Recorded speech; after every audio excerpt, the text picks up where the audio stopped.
I'm falling from the sky, so let's review Skyfall.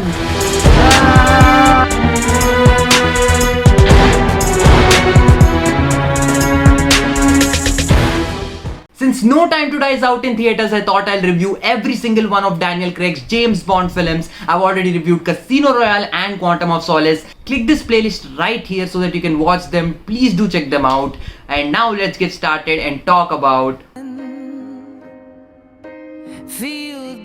A lot of reviews for Skyfall call it one of the greatest James Bond films ever made.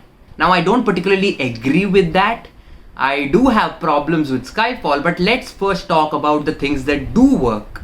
The cinematography in Skyfall is incredible.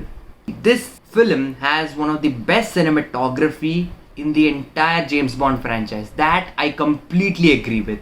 From the opening scene to the end, every frame is so beautifully shot. The cinematographer for this film is Roger Deakins, and every single film that Roger Deakins does the cinematography for, it just becomes a visual masterpiece. And Skyfall is definitely a visual masterpiece. Every frame is just so beautiful to look at. Also, I love the action in Skyfall. The opening chase is just great, and the chase between Bond and Silva later on in the film in the subway, I really enjoy that. But overall, really good quality action that is directed well. And also, I really like the performances here. All of the performances are good. I've always enjoyed Judi Dench's performance as M, and she's really good in this one. Javier Bardem as Silva, the villain, he's also very, very good in the film. I really like him. Daniel Craig does give a good performance, though I have a problem with the way Bond's character is written in this one. Still, a good performance from Daniel Craig and like the entire cast. Really good performances all the way through. Now, coming to the things that I don't particularly love about the film, though it might look visually stunning and though it might have excellent action sequences, I still think when you look at the plot, that is where my problems start. And you know, before getting into the plot, let me just talk about Bond's character in the film. So Bond is portrayed to be this old and sort of this agent who's going downhill, and he's almost portrayed as an incompetent agent, which is just a weird thing to do. And almost every single thing that Bond does in the film strangely comes off as incompetent. I didn't want to use that word incompetent, but that's exactly how it feels. Bond fails to retrieve the hard drive that consists the list of names in the opening sequence.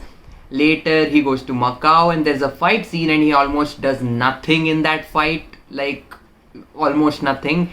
And he captures Silva eventually, but getting captured was all a part of Silva's plan. So Silva either way wanted Bond to capture him.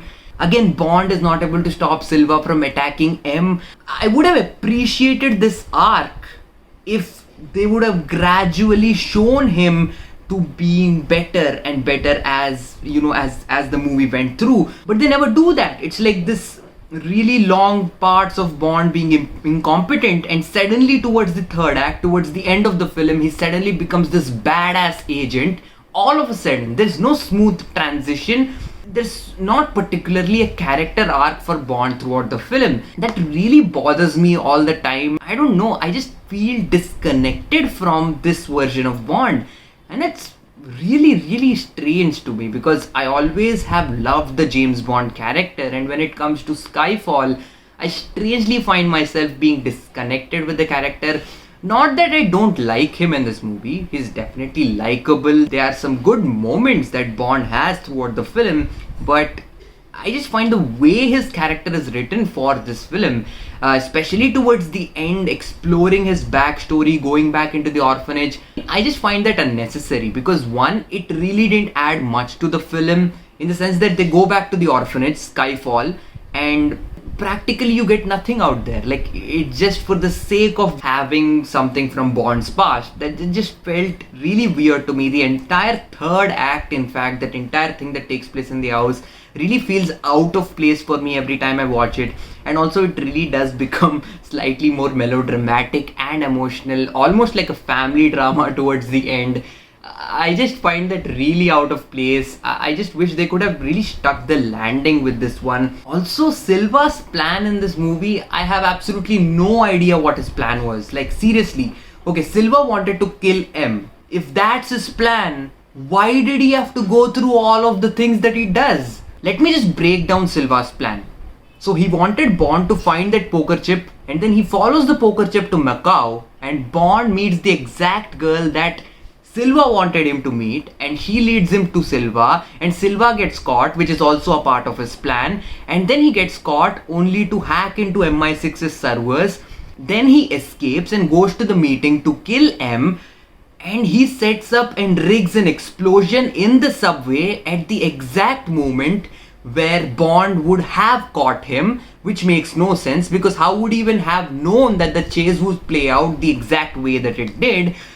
I mean, there's practically no way in the world that he could have known that. Then he goes and then he tries to kill M.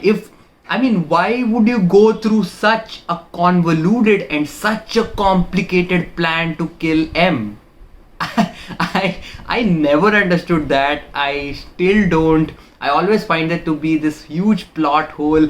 Not even like a plot hole, it's just way too complex for its own good. I mean, it's almost like the throwing twists and turns for the sake of the twists and turns coming, but when you look back at those twists and turns, it doesn't really make sense.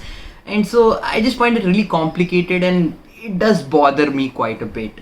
It just feels like I've been bad mouthing the film all this time, but honestly, it's still a fun and entertaining film. I really had a lot of fun rewatching the film more than the first time I watched it, so I did enjoy it a lot more rewatching it.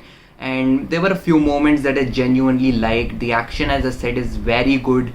Cinematography is incredible. One of the best cinematography in the entire James Bond history. It has plot points that don't always work with me. It can come off as disjointed and messy. I don't really get the motivation of Silva and why he had to go through that complex plan. Also, the way Bond's character is written, I find that to be really strange. Despite that, I do enjoy the film. If I were to rank all of the James Bond films, I'd probably put Skyfall somewhere in the middle. It's not particularly the worst James Bond film, but at the same time it's not also a great film. It's good enough, and it's somewhere in the middle. That's where I am with Skyfall. With all of that said, I'm going to give Skyfall a B. On the entertainment scale, it's a 7.5. I still find it entertaining, but it does have a lot of problems.